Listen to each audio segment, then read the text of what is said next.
আল্লাহ তাআলার কাছে 100 ভালোবাসা আছে, 100 রহমত আছে। কয়শো? আনজালা মিনহা রাহমাতান ওয়াহিদাতান বাইনাল জিন্নি ওয়াল ইনস ওয়াল বাহাইম ওয়াল হাওয়াইম। ওই 100 ভালোবাসা থেকে একটা ভালোবাসা, 100 রহমত থেকে একটা রহমত, অথবা 100 ভাগ দয়া রহমত ভালোবাসা থেকে 1 ভাগ দয়া মায়া রহমত আল্লাহ তাআলা গোটা সৃষ্টি কুলের মাঝে বন্টন করে দিয়েছেন। পৃথিবীর শুরু থেকে নিয়ে শেষ পর্যন্ত শুধু মানুষ না, যত মাখলুক ছিল, আছে, আসবে, সকলের মধ্যে আল্লাহ তাআলা 100 ভাগ থেকে কয় ভাগ বন্টন করে দিবেন? জোরে বলেন। ওই 1 ভাগ থেকে একটা অংশ আমার আপনার নবীকে আল্লাহ তাআলা দিয়েছেন। ওই 1 ভাগ থেকে গোটা দুনিয়ার সব মা বাবার মধ্যে দিয়েছেন। সেটা হোক মানুষ, সেটা হোক জিন, সেটা হোক জঙ্গলের হিংস্র প্রাণী। সকল হিংস্র প্রাণীর মধ্যেও সন্তানের জন্য মায়া। ক্বালা রাসূলুল্লাহ সাল্লাল্লাহু আলাইহি ওয়াসাল্লাম, মান আহাব্বা লিল্লাহ ওয়া আবগাদা লিল্লাহ ওয়া মানাআ লিল্লাহি ওয়া আ'তা লিল্লাহ ফাকাদ ইসতাকমালাল ঈমান। রাসূল আকরাম সাল্লাল্লাহু আলাইহি ওয়াসাল্লাম বলেন, মান আহাব্বা লিল্লাহ, যে ভালোবাসে আল্লাহ তাআলার জন্য, তার মানে সে যাকেই ভালোবাসবে এই ভালোবাসা হবে আল্লাহ তাআলার সন্তুষ্টির জন্য। দুনিয়াতে ভালোবাসা 2 ধরনের, একটা হলো বৈধ ভালোবাসা আর একটা হলো অবৈধ ভালোবাসা। আসেন, যেহেতু 14ই ফেব্রুয়ারি, এটা অবৈধ ভালোবাসাকে কেন্দ্র করে এই দিবসের সূচনা হয়েছে। অবৈধ ভালোবাসা কোনটা? অবৈধ ভালোবাসা হলো একটা যুবক যুবতীর মধ্যে যেই বিবাহ বহির্ভূত সম্পর্ক। যুবক বলে আমি তাকে ভালোবাসি, সেও বলে আমি ওকে ভালোবাসি। এ ভালোবাসা যত গভীর হোক, বলেন তো এই ভালোবাসা বৈধ নাকি অবৈধ? এই ধরনের যত ভালোবাসা আছে সব ভালোবাসাগুলো অবৈধ ভালোবাসা। অবৈধ ভালোবাসা আল্লাহর সন্তুষ্টির জন্য বাসা যায় না। কোন যুবক যদি কোনো যুবতীকে বলে, যার সাথে তার বিবাহের সম্পর্ক নাই, ভাইও নয়, বোনও নয়, মা বাবাও নয়, ছেলেও নয়, স্বামীও নয়, স্ত্রীও নয়, এই যুবক যদি ওই যুবতীকে বলে আমি তোমারে আল্লাহর জন্য ভালোবাসি, ও যদি মনে করে এই যুবতীকে ভালোবাসলে আল্লাহ খুশি হবে, আমি বলি খুশি হবে না, বরং তোর ঈমানটা চলে যাবে। অবৈধ ভালোবাসা আল্লাহর সন্তুষ্টির জন্য বাসা যায় না। এখন বলেন, পান করার সময় কার নামে পান করতে হয়? বিসমিল্লাহ বলে পান করতে হয়। এখন বলেন তো, কেউ যদি ইচ্ছা করে বুঝে শুনে বিসমিল্লাহ কইয়া মদ পান করে, ঈমান থাকবে কি থাকবে না? ঈমান চলে যাবে। যেই ভালোবাসা শরীয়ত বলে হারাম, যেই ভালোবাসা শরীয়ত নিষিদ্ধ করেছে, এমন কোন ভালোবাসা আল্লাহর সন্তুষ্টির জন্য বাসা যায় না। যদি কেউ বাসে তাহলে তার ঈমান থাকে না। এজন্য 1 নম্বরে আমাদেরকে সকল প্রকার অনৈতিক ভালোবাসা থেকে বেঁচে থাকতে হবে। একটা ছেলে একটা মেয়েকে ভালোবাসতে পারবে না। পারবে কখন? যখন সম্পর্ক হবে শরীয়তের নীতিমালায় এই ভালোবাসা বৈধ হওয়ার একটা সম্পর্ক যখন তার মধ্যে হবে, তখন ভালোবাসলে সওয়াব আছে। এমনি সওয়াব নাই, বরং ঈমান যাওয়ার আশঙ্কা আছে। ঠিক কিনা বলেন? তাহলে আল্লাহর জন্য ভালোবাসতে হয় বৈধ ভালোবাসা। বৈধ ভালোবাসা কোনটা? বাবার প্রতি মায়ের ভালোবাসা, মার প্রতি সন্তানের ভালোবাসা, মেয়ের প্রতি মার ভালোবাসা, ভাইয়ের প্রতি বোনের ভালোবাসা, এক মুমিন ভাইয়ের প্রতি আরেক মুমিন ভাইয়ের ভালোবাসা। এই সব ভালোবাসাগুলো বৈধ ভালোবাসা। তবে এই বৈধ ভালোবাসাগুলো দুনিয়ায় মানুষ সম্পর্কের কারণেও বাসে। যেমন দুনিয়াতে যত ধর্ম আছে, যত মানুষ আছে প্রত্যেকটা মানুষ যিনি বিবাহিত তিনি তার স্ত্রীকে ভালোবাসেন, যার সন্তান আছে সন্তানকে ভালোবাসে। আপনি যদি তাদের জিজ্ঞাসা করেন কেন আপনি আপনার ছেলেটারে ভালোবাসেন, বলে আমার সাথে ওর সাথে রক্তের সম্পর্ক, ভালো কেন বাসবো না? ঠিক কিনা বলেন? তাহলে দুনিয়ার মানুষ অধিকাংশ সম্পর্কের কারণে ভালোবাসে, যদিও ভালোবাসাটা বৈধ। তবে যদি একটু ভালোবাসাটা একটু পরিবর্তন করত, মুমিন সে তো আরেক মুমিনকে যদি মোহাব্বত করে আল্লাহর জন্য যদি করে, সেটাও তার ইবাদত হয়ে যায়। স্বামী স্ত্রীকে ভালোবাসবে, শর্ত হলো বলবে যে দেখো তুমি আমার স্ত্রী, তুমি আমার স্বামী, তোমাকে আমি শুধু সম্পর্কের কারণে ভালোবাসি তা নয়, বরং তোমাকে আমি ভালোবাসি আল্লাহ তাআলার সন্তুষ্টির জন্য। অনুরূপভাবে স্ত্রীও স্বামীকে বলবে তোমারে ভালোবাসি আমি আল্লাহর সন্তুষ্টির জন্য। দুনিয়াতে যদি পারিবারিক জীবনে এই ভালোবাসা, স্বামী স্ত্রীর ভালোবাসা শুধু সম্পর্কের কারণে নয়, যদি আল্লাহর জন্য তারা এই ভালোবাসা বাসত, তাহলে আমাদের সমাজে পারিবারিক কলহ, পারিবারিক দ্বন্দ্ব, বিবাহ বিচ্ছেদ আমাদের বাংলাদেশে প্রতি মিনিটে এক একটা ঘটে। এটা হলো কাগজে কলমে, কাগজে কলমে দৈনিক প্রতি মিনিটে এক একটা বিবাহ বিচ্ছেদ হয়। এটা তো হিসাবের কথা, কিন্তু হিসাববিহীন গ্রামের মানুষের খোঁজ খবর নেন। অনেকে আছে দৈনিক তার বউরে 2-4-10 বার না দিলে তার পেটের ভাত হজম হয় না, মানে তালাক না দিলে। এদের হিসাব বাদ, হিসাবে হলো দৈনিক এক একটা সংসার ভাঙতেছে প্রতি মিনিটে। সংসার কেন ভাঙে বলেন তো? ভালোবাসা থাকলে নাকি গেলে? খোঁজ নিয়ে দেখেন, এই দুইজন স্বামী স্ত্রী এদের মধ্যে ঠিক ভালোবাসা ছিল না, কিন্তু এরা যদি আল্লাহর জন্য পরস্পর পরস্পরকে ভালোবাসতো, ইবাদত হতো, দেখা যাবে 2 দিন দুইজন দুই দিকে। স্বামী অফিসে গিয়া আরেকটা অবৈধ ভালোবাসার সাথে জড়ায় গেছে, স্বামীর থেকে যখন স্ত্রী দূরে, সেও হয়তো আরেকটা অবৈধ ভালোবাসায় জড়ায় গেছে। যখন হারাম ঢুকে গেছে দুই দিক দিয়া, দুধ যত ভালো খাবার হোক না কেন, দুধের মধ্যে যদি গরুর প্রস্রাব পড়ে যায়, ওই দুধ আর ভালো থাকে না। এই সম্পর্কটা পবিত্র এক সম্পর্ক, ভালোবাসার এক সম্পর্ক। এটা আল্লাহর জন্য যদি হইতো, তাহলে দুইজন চিন্তা করতো আমাকে সে আল্লাহর জন্য ভালোবাসে, আমিও তাকে আল্লাহর জন্য ভালোবাসি। সেহেতু এমন কিছু করা যাবে না যাতে আল্লাহ বেজার হয়। সে নিজেকে গুনার থেকে বাঁচায় রাখতো, স্বামীও বাঁচায় রাখতো, স্ত্রীও বাঁচায় রাখতো নিজেকে। তখন দুইজনের এই মোহাব্বতের সম্পর্ক দৃঢ় থাকতো। ঠিক কিনা বলেন? এজন্য আমরা আমাদের আত্মীয় স্বজন সকলকে আল্লাহর জন্য ভালোবাসবো। সম্পর্কের ভালোবাসা সব ধর্মের মানুষ বাসে, কিন্তু আল্লাহর জন্য ভালোবাসা মুমিন একে অপরকে বাসে। তখন কি হয়? এই ভালোবাসাটা শুধু শান্তির কারণ হয় না, আল্লাহর জন্য এই ভালোবাসা পরস্পরের মধ্যে থাকার কারণে ওই ভালোবাসাটাও তার আমলনামায় ইবাদত বলে গণ্য হয়ে যায়। তাহলে এখন থেকে যারা বিবাহিত, স্ত্রীকে বলবে আই লাভ ইউ, ভালোবাসি। এ শব্দটার প্রয়োগ বৈধ জায়গায় বেশি বেশি করতে হবে, না করার কারণে অবৈধ জায়গায় বেশি প্রয়োগ হইতেছে। এজন্য আজকের থেকে যাদের ওয়াইফ আছে বিবাহিত, বুড়া হোক আর বুড়া হোক, এটা একবারে বৃদ্ধ হইল মুরব্বী যায় বলবেন আমি তোমাকে ভালোবাসি। ইংরেজিতেও বলবেন আই লাভ ইউ। ভালোবাসি কেন? বলে আল্লাহর সন্তুষ্টির জন্য ভালোবাসি। কথা বুঝেন নাই? ভাই ভাইকে ভালোবাসবে, ভাই বোনকে ভালোবাসবে আল্লাহর জন্য, বাবা সন্তানকে ভালোবাসবে, মেয়ে মাকে ভালোবাসবে আল্লাহর জন্য। তাহলে বলেন আমাদের দুনিয়ার সকল বৈধ ভালোবাসা হবে কার জন্য? জোরে বলেন।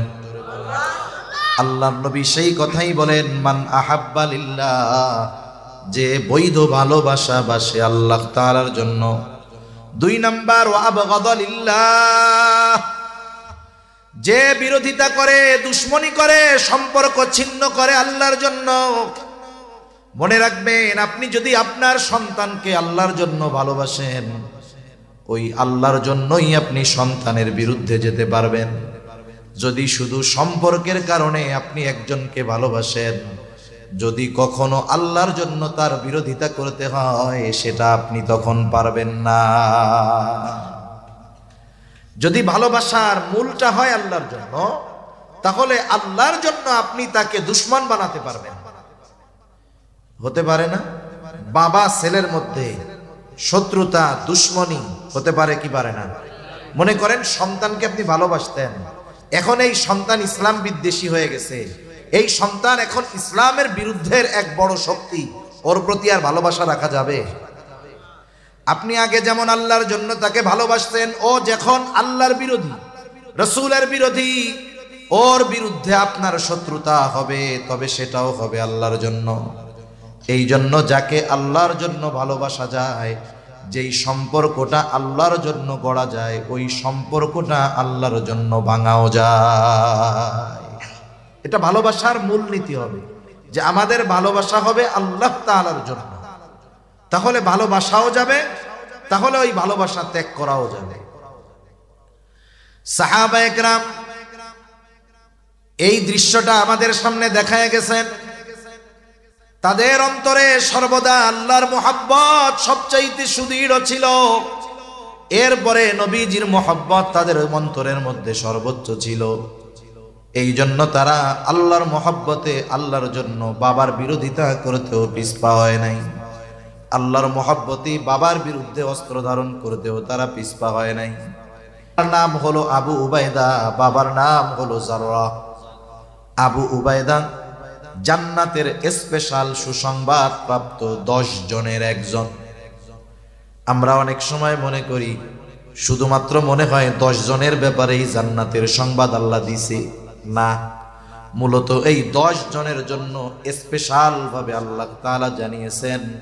তবে যত সাহাবায়ে কেরাম আছে সকলের ব্যাপারে আল্লাহ তাআলার ঘোষণা হলো রাদিয়াল্লাহু আনহুম। যত সাহাবায়ে কেরাম আছে আল্লাহ তাআলা বলেন আমি সবার উপরে রাজি খুশি সন্তুষ্ট। আল্লাহ তাআলা যাদের উপরে রাজি খুশি সন্তুষ্ট হওয়ার ঘোষণা দিবেন এরা জান্নাতি, এটা বোঝার কোনো কষ্ট হওয়ার কথা না। এখন এই আবু উবাইদা নে গেছে, আবু উবাইদা মুমিন, ওর বাবা জাররাহ কাফের। আবু উবাইদাকে জান্নাতের স্পেশাল সুসংবাদ প্রাপ্ত 10 জন। যেমন অনেক সময় বিদেশ সফরে যায় না মানুষ, বিদেশ সফরে বড় বড় যেই বিমানগুলো বোয়িং বা এয়ারবাসের বড় বড় বিমান 500-700-800 মানুষ ধরে, ওই বিমানগুলোর ভিতরে ওই বিমানের গন্তব্য, ওই বিমানে যারা আছে মধ্যে সবার গন্তব্য এক জায়গায়, ঠিক না? কিন্তু ওই বিমানের মধ্যে স্তর বিন্যাস থাকে, সিটের ভাগ থাকে, কিছু থাকে বিজনেস ক্লাস, কিছু থাকে রয়্যাল ক্লাস, আর কিছু থাকে ইকোনমি ক্লাস। যাত্রী সব এক জায়গায় যাবে, কিন্তু সবচাইতে ভিআইপি কারা? যারা বিজনেস ক্লাসে থাকে, এদের জন্য ব্যবস্থাপনা ভিন্ন, এদের সিটটা ভিন্ন, এদের নাস্তা ভিন্ন, এদের জন্য টেক কেয়ারের ব্যবস্থা ভিন্ন, কিন্তু গন্তব্য তো সবার এক জায়গায়, ঠিক কিনা বলেন? নাকি এই 10 জনের চেয়ার টেয়ার ভালো বইলা এনাগোলাইকে আলাদা ব্যবস্থা আছে, ওনারা ওনাদের বাড়ির উপরে বিমান দাঁড়াবে, ওনাদেরকে ওই জায়গায় নামাই দিবে, এমন নাকি? সবাই এক জায়গায় যাবে, এক জায়গায় নামবে, গন্তব্য এক জায়গার, একই বিমানের, কিন্তু তফাৎ কি? কিছু আছে হলো বিজনেস ক্লাসের আর কিছু আছে ইকোনমি ক্লাসের। তাতে কি, সব এক জায়গায় তো যাবে। এই বিজনেস ক্লাস এদের মর্যাদা বেশি, একটু পাওয়ার বেশি, সম্মান বেশি। জান্নাতের সুসংবাদ প্রাপ্ত 10 জন, বাকি সবারও গন্তব্য এক, কিন্তু এই 10 জনের একটু স্পেশালিটি বেশি। আবু উবাইদা যুদ্ধের ময়দানে গিয়া দেখে, তাকায়া তার বাবা জাররাহ কাফের, কাফেরদের পক্ষে যুদ্ধ করার জন্য আসছে আবু উবাইদার বাবা।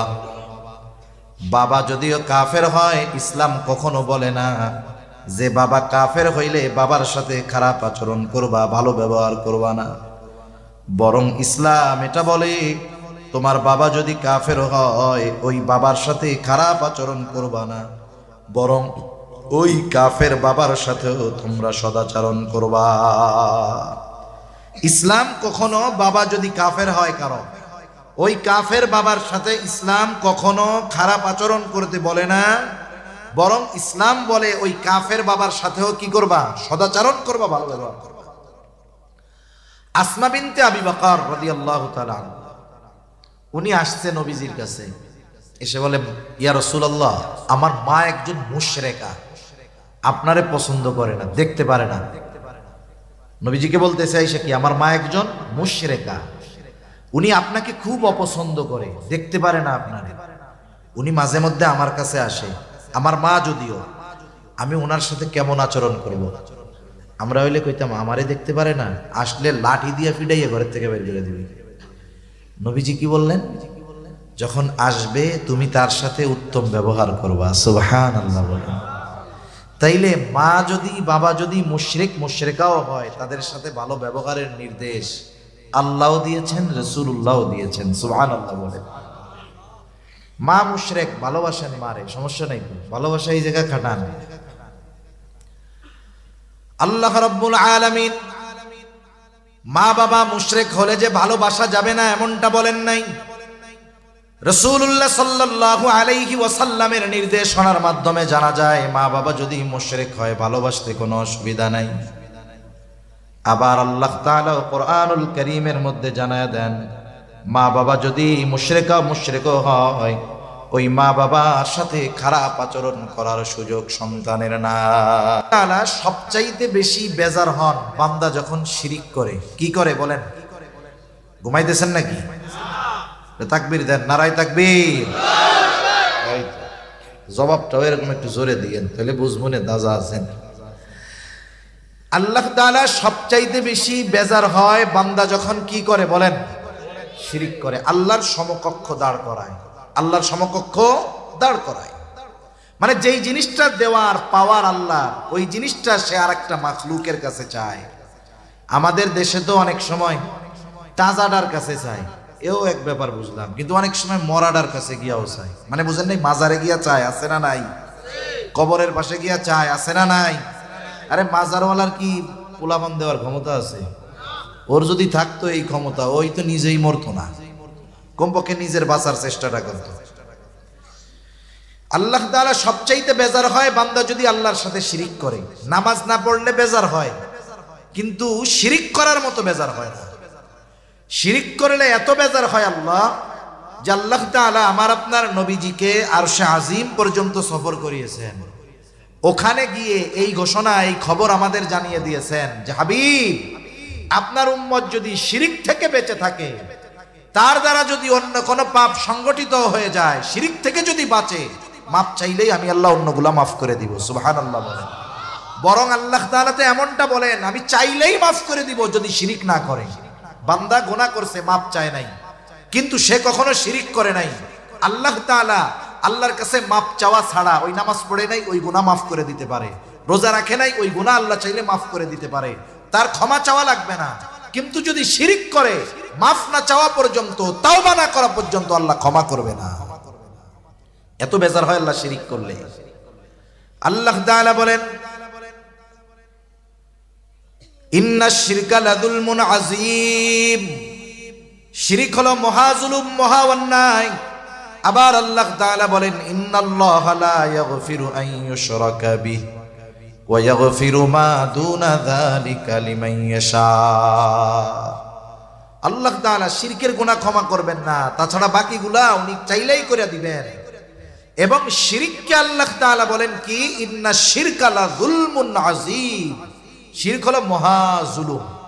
শিরিক শুধু জুলুম না, শিরিক মহা জুলুম। কি জুলুম বলেন?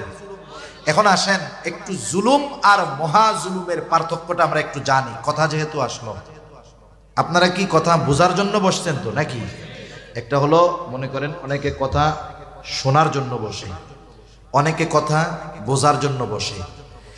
শোনার জন্য যদি বসে, বুঝের খেয়াল যদি না থাকে, তাইলে শুনতে যদি শ্রুতি মধুর না হয়, তাইলে আর ভাল লাগবে না। কিন্তু যে কথা বুঝতে বসেছে, বুঝতে চায় যে হুজুর কি বলে, হুজুরে আনলাম, আমার সময় ব্যয় করে বসলাম, ওনারে সুপায় বসাইলাম, আমরা বালুর উপরে বসলাম, বাসায় দামি খাট থাকার পরেও, সোফা থাকার পরেও নিচে বসে 1.5-2 ঘন্টা সময় ব্যয় করলাম, হুজুর কি বুঝাইলো আমাদের, কি বুঝ নিয়ে বাড়িতে যাব, এই নিয়ত যদি থাকে বুঝার, তাহলে আলহামদুলিল্লাহ ভালো। আর যদি শুধু চিন্তা করেন যে আমার শুনতে ভালো লাগতেছে কিনা, এটা যদি ওটার সাথে কম্পেয়ার করেন, তাইলে তো কঠিন হয়ে দাঁড়াবে। আপনারা বুঝবার নিয়তে বসছেন তো, এখন আসেন, শুধু জুলুম আর মহাজুলুম, আল্লাহ বলছেন শিরিক মহাজুলুম। কেন? জুলুম কিভাবে হয়? জুলুম হয় হলো সবল কর্তৃক দুর্বলের উপরে যেটা করা হয় অন্যায়, ওটাকে বলে জুলুম। যার সবল পাওয়ার আছে, ক্ষমতা আছে, আর একজন পাওয়ার নাই, ক্ষমতা নাই, দুর্বল, ওর উপরে যদি কোনো অন্যায় করা হয়, অবিচার করা হয়, এটাকে বলে কি বলেন? যেটা সবল কর্তৃক দুর্বলের প্রতি করা হয়। আর মহাজুলুম কোনটা? যেটা দুর্বল কর্তৃক সবলের উপরে করা হয়। আমরা দুর্বল, আমরা কি বলেন না? দুর্বল। কত দুর্বল? আল্লাহ বলেন অখুলিকাল ইনসানু দাঈফা। আল্লাহই বলেন আমি মানুষকে অতি দুর্বল করে সৃষ্টি করেছি। এখন শিরিক করা এটা অন্যায়। শিরিক কি বলেন? অন্যায় না? সবল যদি দুর্বলের প্রতি অন্যায় করে এটা কি হয় বলেন? জুলুম। যেহেতু শিরিক করা অন্যায়, তাহলে শিরিক করি কার ব্যাপারে? আল্লাহর ব্যাপারে। আমরা দুর্বল, দুর্বল কর্তৃক সবলের ব্যাপারে যদি অন্যায় করা হয় ওটা ছোট জুলুম না, ওটা মহা জুলুম। এজন্য আল্লাহ তাআলা শিরিকের ব্যাপারে বলছেন শিরিক হলো মহা জুলুম। তোমরা দুর্বল হইয়া আমার উপরে অবিচার করো, অন্যায় করো। সেজন্য শিরিককে আল্লাহ কি বলেছেন? শুধু জুলুম না, মহা জুলুম। আশা করি এতটুকুতে বুঝতে পারছেন তো? এই শিরিক করলে আল্লাহ তাআলা সবচাইতে বেশি বেজার হয়। এখন ওই শিরক যদি আমাকে আপনাকে কেউ করতে বলে, তার উপরে আল্লাহ বেজার হবে না? আপনি জানেন যখন আপনাদের এইসব অঞ্চলে মারামারি টারামারি হইতো নাকি আগে? যেমন দুইটা দল থাকে না, গ্রামে দল থাকে, বিভিন্ন এলাকায় দুইটা গ্রুপ থাকে, দুই গ্রুপের দুইজন লিডার থাকে, দুই লিডার ঢাকায় থাকে আলিশান বাড়ি বাসায়। এখন ওই দুই লিডারের অনুপস্থিতিতে ওই এলাকার দুই গ্রুপের মধ্যে মারামারি লেগে গেছে। মারামারি লাগার পরে এক গ্রুপের একজন মারা গেছে। এরকম গ্রুপিং যেই সব এলাকায় আছে, যেই গ্রুপে লোক মারা যায় ওরা মনে মনে কয় আলহামদুলিল্লাহ খুব ভালো হয়েছে। কারণ যেই গ্রুপে লোক মরছে আইনত এরা তখন পাওয়ারফুল হয়ে যায়। আর এক গ্রুপ হত্যাকারী, এদেরকে হত্যা করা হয়েছে। এখন মারামারি গ্যাঞ্জাম যে লাগছে, ওই যে লিডার সে জানেও না, খোঁজ খবরই নাই, সে আছে বিদেশে, ফোনটোন সব বন্ধ, গেছে উমরা করতে। এদিক দিয়া তার লোকরা প্রতিপক্ষকে এমন সাইজ দিছে একটা মইরাই গেছে। সে তো বিদেশে, ফোন বন্ধ, খোঁজ খবর নাই, জানেও না। এখন যাদের লোক মারা গেছে তারা থানায় গিয়া মামলা দিছে। আমারে বলেন তো এক নম্বর আসামি কে হবে? বেজাল গোজাল মনে হয় হেমায়েতপুরীর লোকজন বোঝে না, অথচ লিডার কি জানে কিছু? তার মানে বোঝা গেল যে হুকুমদাতা তার নামে মামলা এক নম্বরে হয়, আর লিডার হইলে হুকুম দেওয়াও লাগবে না, না জানলেও হুকুমদাতা হিসাবে নাম তার হবে। ঠিক কিনা বলেন? তাহলে বোঝা গেল কিছু কিছু ক্ষেত্র বিশেষ এমন আছে যে শিরকের অর্ডার দেয় তার উপরে আল্লাহ আরো বেশি বেজার হয়। আল্লাহ রাব্বুল আলামিন সেই কথাই বলেন যে কথাটা বলার জন্য এত কথা কইলাম। মা বাবা যদি সন্তানকে শিরিক করার জন্য আদেশ দেয়, যেই সন্তান ঈমান আছে, মা বাবা যদি শিরিক করার জন্য আদেশ দেয়, বলেন তো মা বাবার উপরে মেজাজ গরম হবে কি হবে না? কারণ প্রত্যেকটা মুমিন মা বাবার চাইতেও আল্লাহ তাআলাকে বেশি ভালোবাসে। এখন কথা হইল, মা বাবা যদি আমাকে আপনাকে শিরিক করার আদেশ দেয়, আল্লাহ তাআলার পক্ষ থেকে নির্দেশনা কি? আল্লাহ তাআলা কোরআনুল কারীমের সূরা লোকমানের মধ্যে বলেন, ওয়া ইন জাহাদাকা আলা আন তুশরিকা বিমা লাইসা লাকা বিহি ইলম ফালা তুতি'হুমা ওয়া সাহিবহুমা ফিদ দুনিয়া মা'রুফা। আল্লাহ রাব্বুল আলামিন বলেন, তোমার মা বাবা যদি তাদের অজ্ঞতার কারণে আমি আল্লাহর সাথে শিরিক করার জন্য তোমাদেরকে জোর জবরদস্তি করে চাপ দেয়, কি করবা? আল্লাহ তাআলা এক নম্বর নির্দেশনা দেন, ফালা তুতি'হুমা, মা বাবার ওই আদেশের আনুগত্য তুমি করবা না। তবে খবরদার, মা বাবা আদেশ দিয়েছে, আদেশ মানবা না, ঠিক আছে, কিন্তু এই ধরনের আদেশ দেওয়ার কারণে মা বাবার উপরে চড়াও হবা না। তাদের খানা দানা বন্ধ করে দিবা না, তাদের ওষুধ দেওয়া বন্ধ করে দিবা না, তাদের থেকে ঘর থেকে বাহির করে দিবা না। কি করবা? ওয়াসাহিবহুমা ফিদ দুনিয়া মা'রুফা, এই দুনিয়ার মধ্যেও ওই মা বাবার সাথেও তুমি সদাচরণ করবা। দেখেন, মা বাবা শিরিক করতে বললেও তাদের সাথে খারাপ আচরণের সুযোগ নাই। যেহেতু আলোচনার ফাঁকে আসলো বলি, অথচ আমাদের সমাজে অনেক মানুষ আছে যারা বিনা কারণে মা বাবাকে কষ্ট দেয়। তার মানে মা বাবা কাফের হলেও মা বাবাকে কষ্ট দিতে নিষেধ করছেন কে? মা বাবা কাফের হলেও তার খানা দানা বন্ধ করা যাবে না, মা বাবা কাফের হলেও তাদের সাথে খারাপ আচরণ করা যাবে না। কিন্তু আফসোস, আমাদের দেশে দিন যাচ্ছে, আমাদের আগামী প্রজন্ম সহ বর্তমান প্রজন্মের কিছু মানুষ মা বাবার সাথে অসদাচরণ করে কি করে না? মা বাবাকে বৃদ্ধাশ্রমে পাঠিয়ে দেয়, বাড়িতে রাখলে গোডাউন রুমের মধ্যে থাকতে দেয়, গ্রামের বাড়িতে গোয়াল ঘরের মধ্যে রাখে। এরকম সন্তান তো আলহামদুলিল্লাহ দুনিয়ায় নাই। অথচ দেখেন, যেই মা বাবা শিরিকের আদেশ করলে সেই মা বাবাকে কষ্ট দেওয়া যাবে না, শিরিক থেকে বাঁচতে হবে, কিন্তু এই কারণে তাদের উপরে চড়াও হওয়া যাবে না। সেহেতু ওই মা বাবা কাফের হলেও মা বাবার প্রতি ভালোবাসা রাখার দরকার আছে না নাই? তাহলে যে কথার থেকে গেলাম, আবু উবাইদা বাবারে দেখছে যাররা কাফেরদের পক্ষে জন্য আসছে। বাবাকে দেখার পর আবু উবাইদার অন্তরে ভালোবাসা মহব্বত জাগ্রত হয়ে গেছে। এটা স্বাভাবিক, এটা অন্যায়ের কোনো কিছু নয়। আবু উবাইদা বাবার প্রতি মহব্বত জাগ্রত হয়ে গেছে, চিন্তা করলো বাবার সম্মুখীন হব না। আবু উবাইদা একদিকে যুদ্ধ করে, বাবা আর একদিকে যুদ্ধ করে। আবু উবাইদা বাবার থেকে সরে সরে থাকে, বাবার মুখোমুখি হয় না, বাবার থেকে সরে সরে থাকে। ওই দিক দিয়া যাররা চিন্তা করতেছে আজকেই মুহাম্মদকে দুনিয়া থেকে চিরতরে বিদায় করে দিব, এই চিন্তা করতেছে যারা। আবু উবাইদা খেয়াল করে যে তার বাবার অবস্থাটা কি। একবার দেখে নবীজির দিকে আক্রমণ করার জন্য যায়, কৌশলে বাবাকে ওই দিক থেকে এসে ফিরাইয়া দিল। আবার নজর রাখতেছে, দেখে আবার তার বাবা নবীজির দিকে আক্রমণ করার জন্য যায়, আবার বাবাকে ফিরাইয়া দিছে। আবার সেবার খেয়াল করে দেখে বাবা আবার আক্রমণ করার জন্য গেছে। দুই ধরনের বর্ণনা পাওয়া যায়।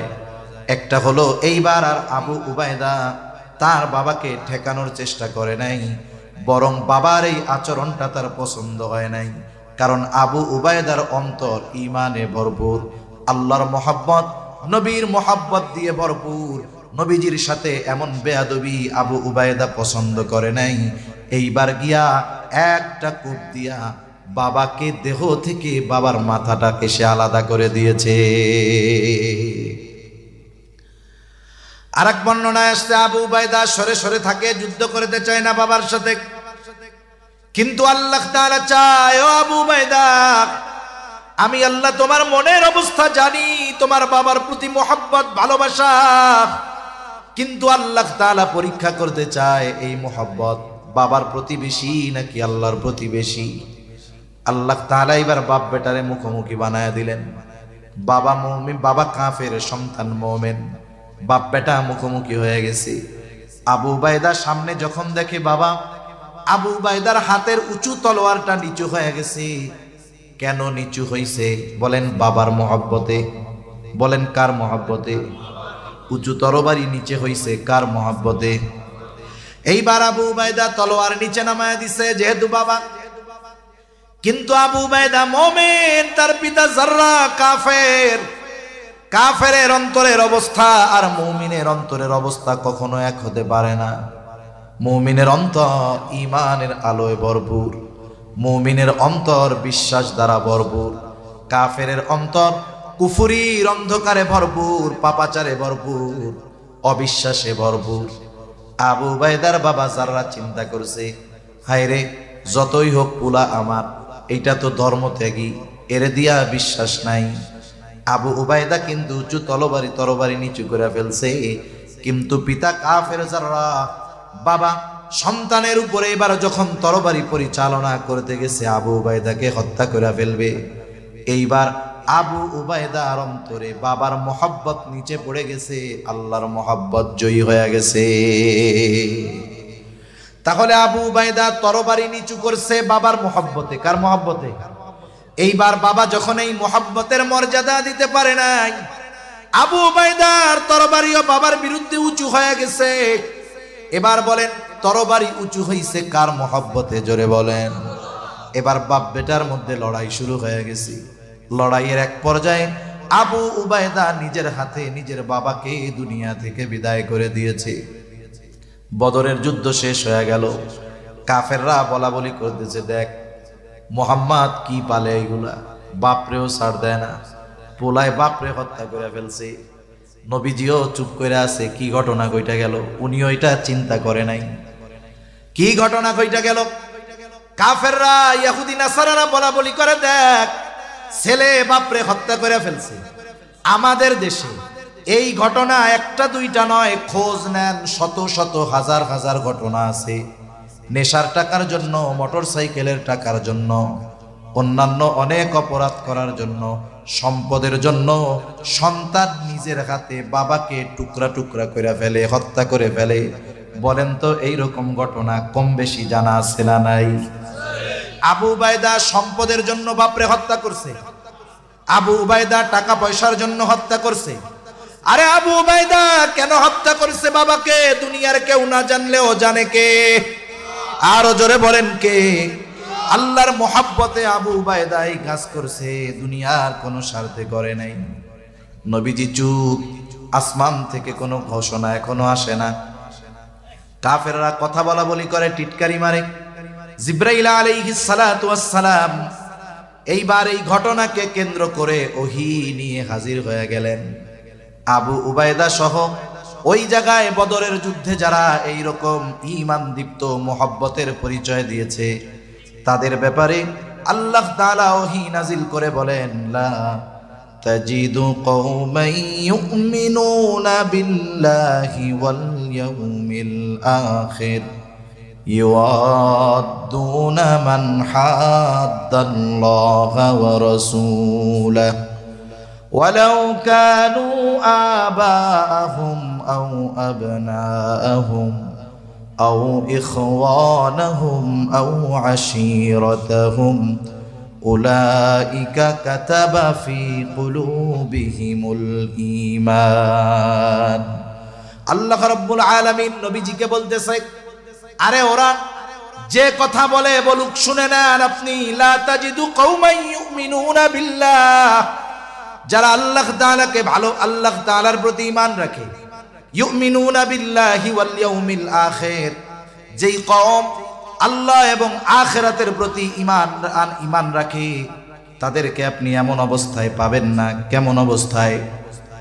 ইউআদ্দুনা মান হাদ্দাল্লাহা ওয়া রাসূলাহু, যে ওই সম্প্রদায় তথা ওই ঈমানদারেরা ওই সমস্ত মানুষদের সাথে ভালো সম্পর্ক রাখে, ওই সমস্ত মানুষদের প্রতি ভালোবাসা রাখে যারা আল্লাহ এবং তার রাসূলের প্রতি বিদ্বেষ পোষণ করে।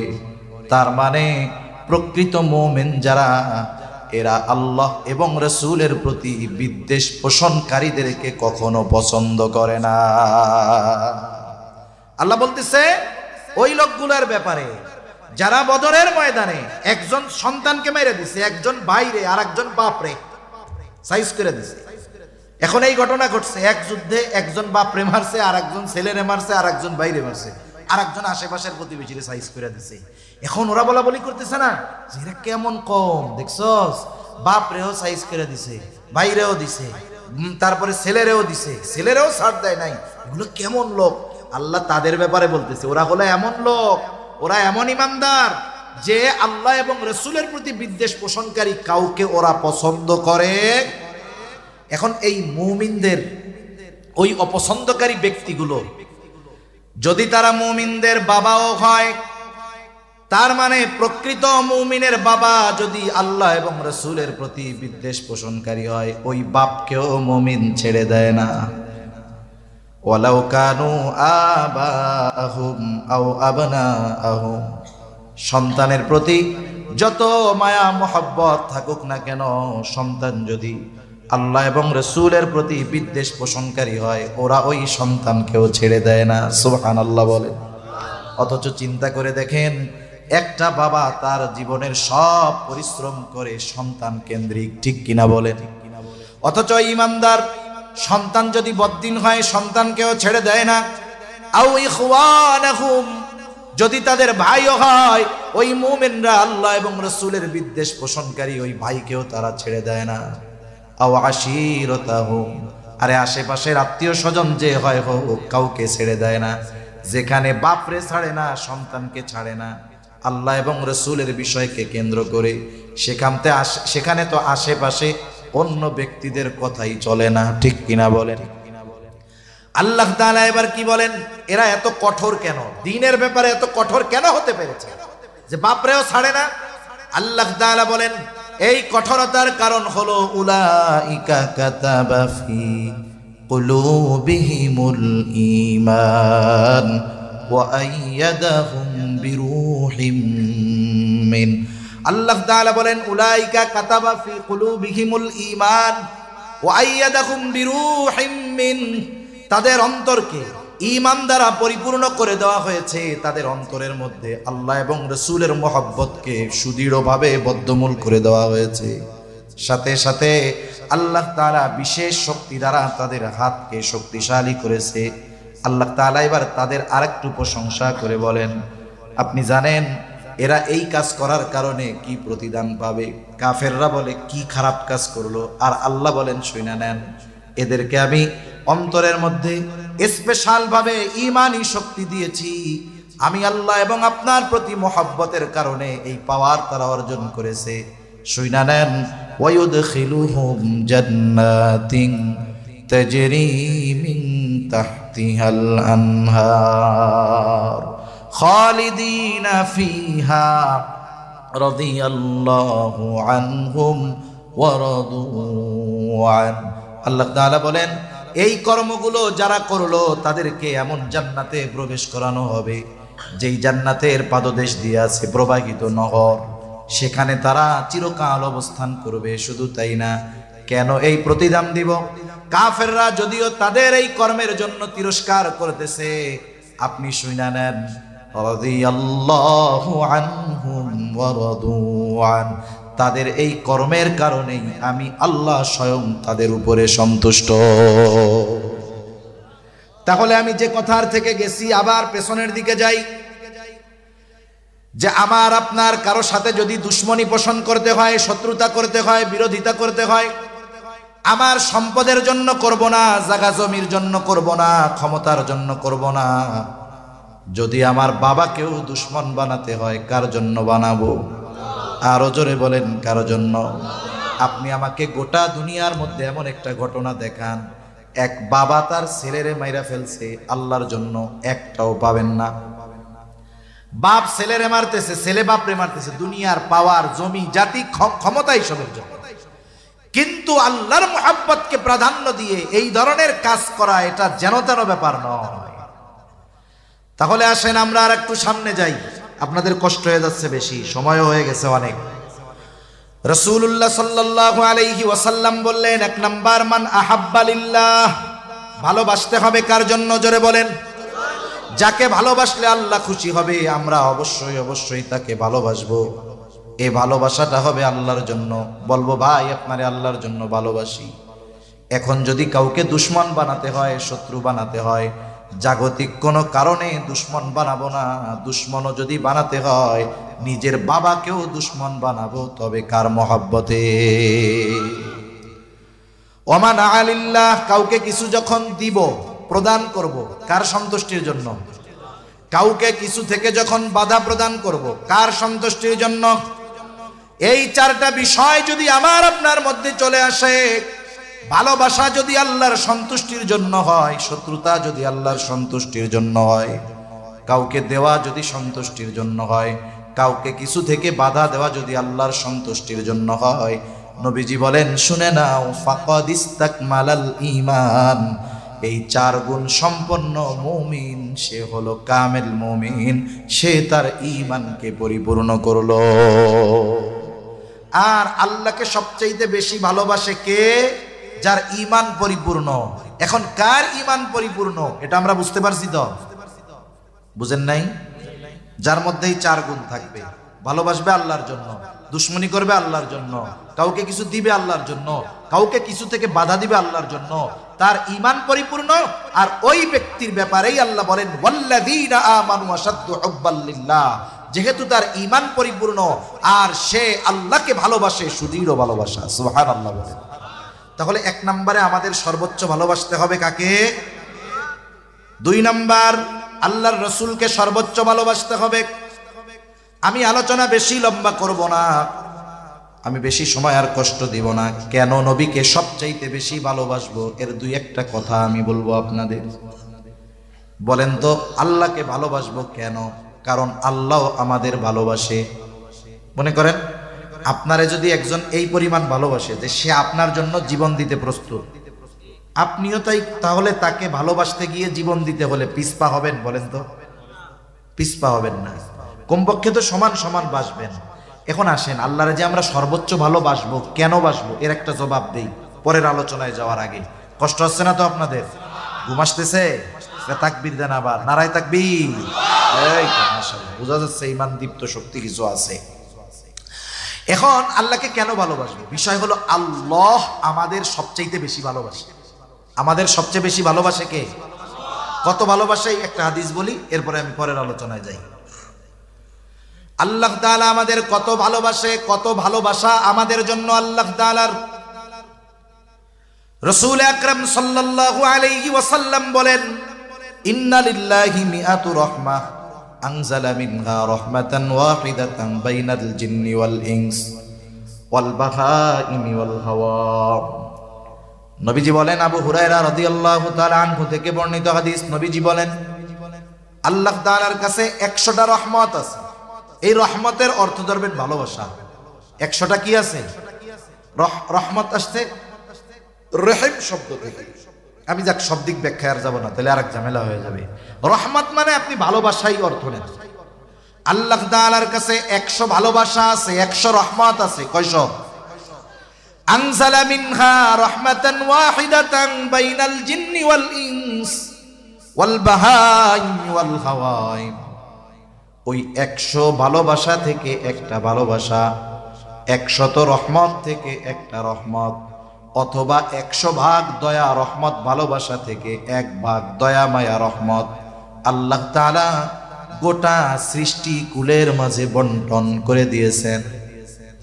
পৃথিবীর শুরু থেকে নিয়ে শেষ পর্যন্ত শুধু মানুষ না, যত মাখলুক ছিল, আছে, আসবে, সকলের মধ্যে আল্লাহ তাআলা 100 ভাগ থেকে কয় ভাগ বন্টন করে দিবেন? জোরে বলেন।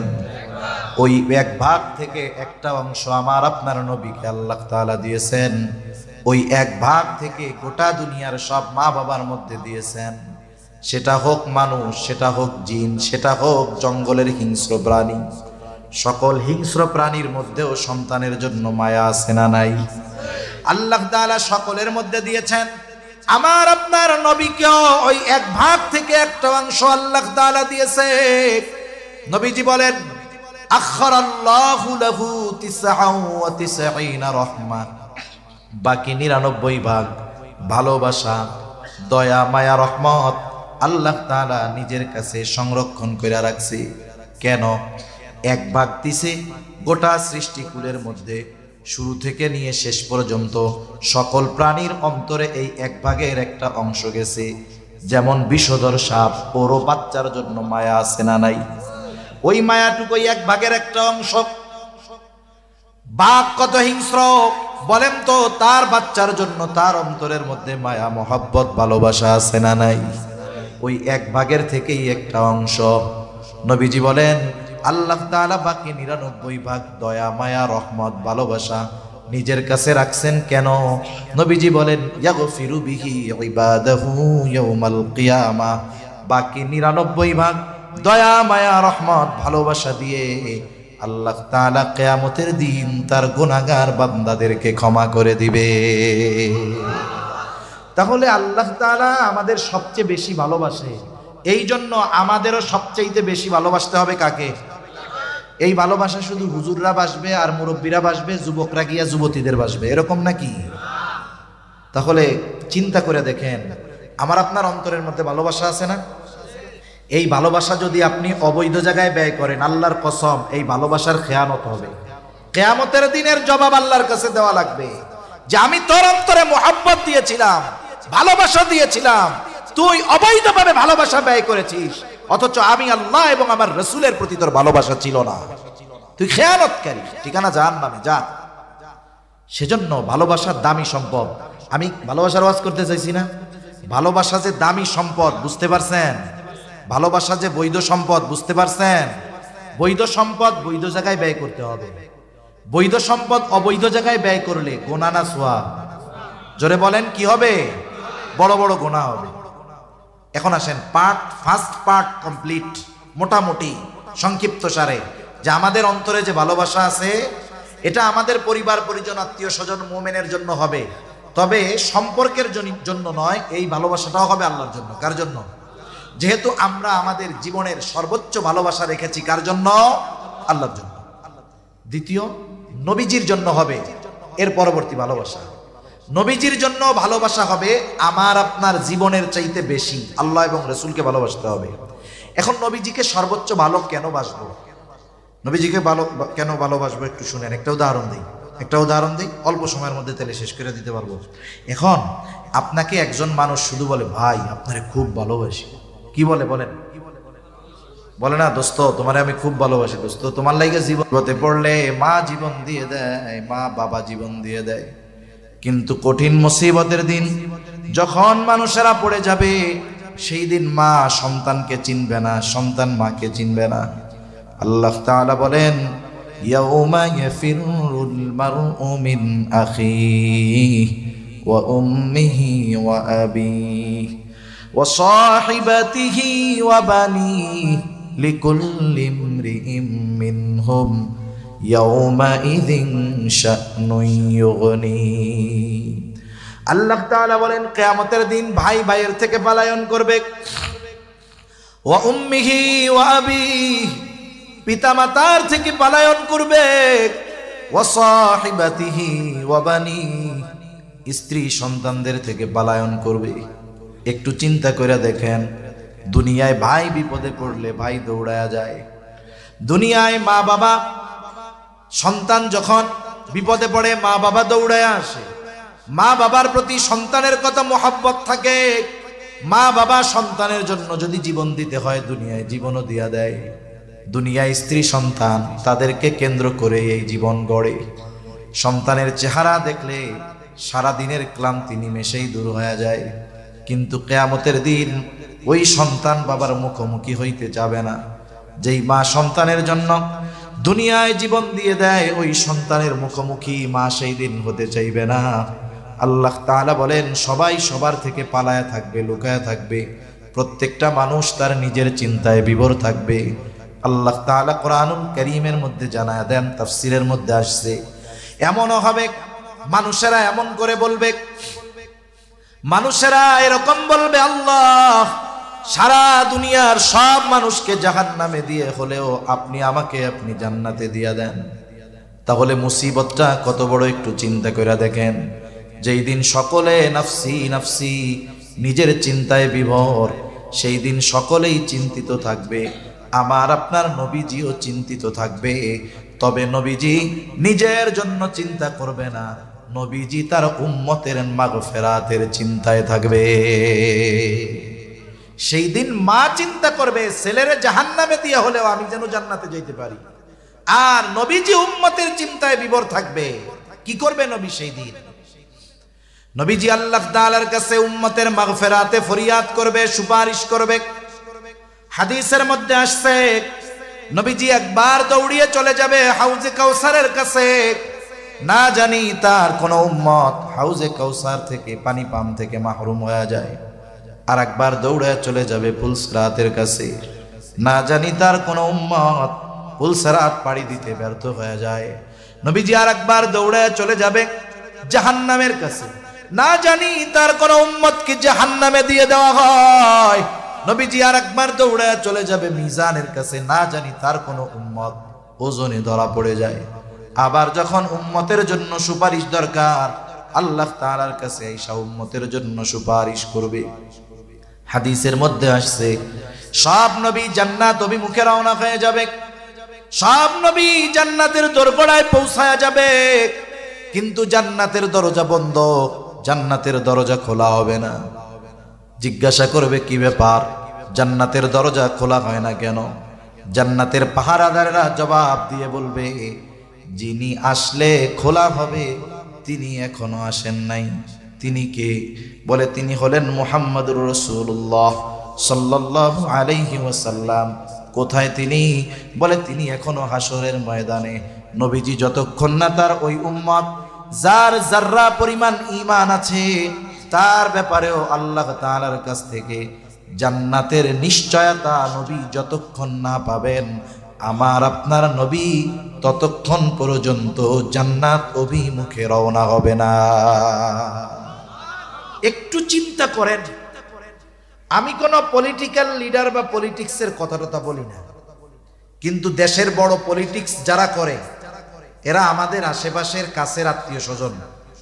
একটু চিন্তা করে দেখেন তো, একজন যখন এমপি ছিল তার পাশে সবাই গুড়গুড় করছে, তাই না? কত মহব্বত ভালোবাসা জীবন দিতে গেছে, ব্যক্তি তো বাইসা আছে, খালি তার এমপিত্ব নাই। এখন পাশে গিয়া মাসিও বসে না, ঠিক কিনা বলেন? এটা হলো দুনিয়ার ভালোবাসার প্র্যাকটিক্যাল একটা এক্সাম্পল। যে দেখেন, দুনিয়ার ভালোবাসাটা 100% কোনো না কোনো ভাবে স্বার্থ জড়িত থাকে, কিন্তু নবী তার উম্মতকে যাররা পরিমাণ স্বার্থের জন্য মহব্বত করেন না। যেই নবী আমাকে আপনাকে এত ভালোবাসে, বলেন সেই নবীর প্রতি আমার আপনার জীবনের চাইতে বেশি ভালো হওয়ার দরকার আছে না নাই? আরে মা বাবার চাইতে নবীকে বেশি ভালোবাসতে হবে, আমার জীবনের চাইতে আমাকে নবীকে বেশি ভালোবাসতে হবে। কারণ আমি আমার ক্ষমার ব্যাপারে যত না চিন্তিত, তার চাইতে নবীজি আমার ক্ষমার ব্যাপারে বেশি চিন্তিত। তাহলে আমি আমাকে যতটুকু ভালোবাসি তার চাইতে নবীজি আমাকে আপনাকে বেশি ভালোবাসে। তাহলে বলেন, এ ভালোবাসা কি ওই পায়খানার ট্যাঙ্কি নিয়ে ঘুরে বেড়ানো একটা মেয়ের জন্য হবে নাকি নবীজির জন্য হবে? তাহলে ভালোবাসা কোথায় দিচ্ছি আমরা? আমাদের এই ভালোবাসাগুলো কোথায় দিচ্ছি একটু চিন্তা করেন। প্রতিটা মুহূর্ত আমরা এই ভালোবাসা শব্দটাকে অপবিত্র, কুলুষিত করতেছি, ঠিক কিনা? যে ভালোবাসা হওয়ার কথা ছিল আল্লাহর জন্য, নবীর জন্য। আমি একটা আয়াত তো তিলাওয়াত করেছিলাম যে আমাদের প্রতি নবীজির ভালোবাসা কত, এটা বলার জন্য। আপনারা কষ্ট পাচ্ছেন? আমি কিন্তু এত সময় কথা বলা আমার পছন্দ হয় না, আমি বলতে পারিও না, চাইও না। কারণ কথা বেশি বললে তো আমারই কষ্ট হবে বেশি, আমার কষ্ট বেশি হবে না? কিন্তু এরপরেও অনেক সময় অনেক মজলিসে মনে হয় যে শ্রোতা কম হলেও কিন্তু শ্রোতাদের আগ্রহ খেয়াল আছে অথবা বলার দরকার মনে হয়, এজন্য কিছু কিছু সময় একটু বেশি কথা বলি, নাহলে আমারও এখন কথা বললে বুক ব্যথায়। আর আমি তো ওই ধরনের ওয়াজ পারিও না। মনে করেন কিছু ঝাল মিষ্টি টক ওয়াজ বুঝেন তো, গান হবে, সঙ্গীত হবে। এক জায়গায় গেছি, তাফসিরুল কোরআন মাহফিল, এনারা তো ওয়াজ মাহফিল নাম দিছে, ঠিক আছে, তাফসিরুল কোরআন মাহফিল দিছে। আমার আগে একজন মুফাসসির তাফসির করতেছে। আমরা মুফাসসিরে কোরআন না, এই যে লেখছে বিশিষ্ট ইসলামী চিন্তাবিদ মুফাসসিরে কোরআন, এনাদের আমি মানা করছি কিনা আমার খেয়াল নাই, আমার দেখলে আমি এটা মানা করি, এই একটা বিষয়। আর একটা হলো পোস্টারের মধ্যে আমন্ত্রিত ওলামায়ে কেরাম মোটা তাজা না করা ভালো। ওরা চিন্তা করছে হুজুর মনে হয় মোটা সোটা, এই জন্য হুজুরের নামটা একটু মোটা সোটা করে দিই, এই জন্য অন্যান্য হুজুররা একটু চিকুন চাকুন, এই জন্য অন্যান্য হুজুরদের একটু নাম চিকুন চাকুন করে দিই, সেটা ঠিক না। একটা পোস্টারের মধ্যে একটা ব্যক্তির শান, মান, মর্যাদা, অবস্থানের আলোকে নামের তারতিব হওয়া ভালো। মনে করেন এখানে একজন বড় একজন বুজুর্গ আলেম ছিলেন, এশার পর বয়ান করছে, জাউসার মাদ্রাসার মুহতামিম মুফতি জাহিদুল ইসলাম কাসেমি সাহেব, নামটা ছিল, উচিত ছিল হুজুরের নামটা উপরে দেওয়া। তাহলে এটা কি হইতো? সুন্দর এবং গ্রহণযোগ্য হইতো। সুন্দর এক জিনিস, গ্রহণযোগ্য আর এক জিনিস। কথা বোঝেন নাই? এজন্য আবার কর্তৃপক্ষ রাগ হইয়া আমারে হাদিয়া কম দিয়েন না। আলহামদুলিল্লাহ, এটা আমি কথার কথা বললাম, একটু মজা করলাম আর কি। এমনি উচিত মুরব্বীদের নাম আগে দেওয়া, কে কখন বয়ান করবে ওটা প্রয়োজনে সময় লিখে দেওয়া যেতে পারে, যে ওনার বয়ান এই সময়, এনার বয়ান এই সময়। এতে কি হবে? এতে মনে করেন ওনার নামটা নিচে দেখে আপনি মনে করেন না আমি খুশি হয়েছি, আমি তো লজ্জা পাইছি, আমার জন্য এটা লজ্জা লাগছে, বুঝেন নাই? এজন্য এই বিষয়গুলো আমরা একটু ভবিষ্যতে যারা মাহফিল করি একটু খেয়াল রাখবো ইনশাআল্লাহ। রাখা যাবে না? ওলামায়ে কেরামের সাথে একটু পরামর্শ করে, হুজুর কার নামটা কিভাবে দিলে এইভাবে একটু ভালো হয় একটু বইলা দেন, এটা তাহলে সুন্দর হবে, সাথে সাথে কি হবে বলেন? গ্রহণযোগ্য হবে। কি হবে? গ্রহণযোগ্য হবে। তার রাসূল আকরাম সাল্লাল্লাহু আলাইহি ওয়াসাল্লাম আমাদেরকে কত ভালোবাসেন এ ব্যাপারে একটা আয়াত তিলাওয়াত করছিলাম। আল্লাহ তাআলা কি বলতেছেন ওই আয়াতে বলবো? আল্লাহ তাআলা বলেন, লাকাদ জাআকুম রাসূলুম মিন আনফুসিকুম আজিজুন আলাইহি মা আনিতুম হারিসুন আলাইকুম বিল মুমিনিনা রাউফুর রহিম। আল্লাহ তাআলা বলেন, তোমাদের মধ্য থেকে তোমাদের জন্য এমন একজন রাসূলের আগমন হয়েছে, এমন একজন রাসূল এসেছেন, আজিজুন আলাইহি মা আনিতুম, তোমাদের জন্য যেটা কষ্টের সেটা তার জন্য কষ্টের। সহজ অর্থে বললে সমব্যথী। তার মানে আমরা যেটাতে কষ্ট পাই নবীজিও সেটাতে কষ্ট পায়। এখন প্রশ্ন হতে পারে, হুজুর আমরা কষ্ট পাইলে নবী কষ্ট পাবে কেন? কথা বুঝেন? আমি একটা উদাহরণ দেই, তাইলে বুঝতে সহজ হবে। মনে করেন অনেকের 2-3 বছরের ছেলে বাচ্চা আছে না? কার কার আছে 2-3-4 বছরের বাচ্চা? এই যে কয়েকজন আছে, আত্মামান। আর অন্যদের অনেকের ছিল কিন্তু বড় হয়ে গেছে এখনো, তারাও কথাটা বুঝবেন। মনে করেন আপনার 2 বছরের 3 বছরের বাচ্চা, একটা ছোট বাচ্চা যখন সদ্য ভূমিষ্ঠ 5 মাস 3 মাস 4 মাস বয়স, সন্তান হিসাবে তার প্রতি মহব্বত থাকে কি থাকে না? কিন্তু ওই বাচ্চাটা যখন 1.5 বছর 1 বছর 1.5 বছর হয়, এক কথা বলার আগে 10 বার আব্বু ডাকে। বলেন তো মহব্বত আগের চাইতে বাড়ে না কমে?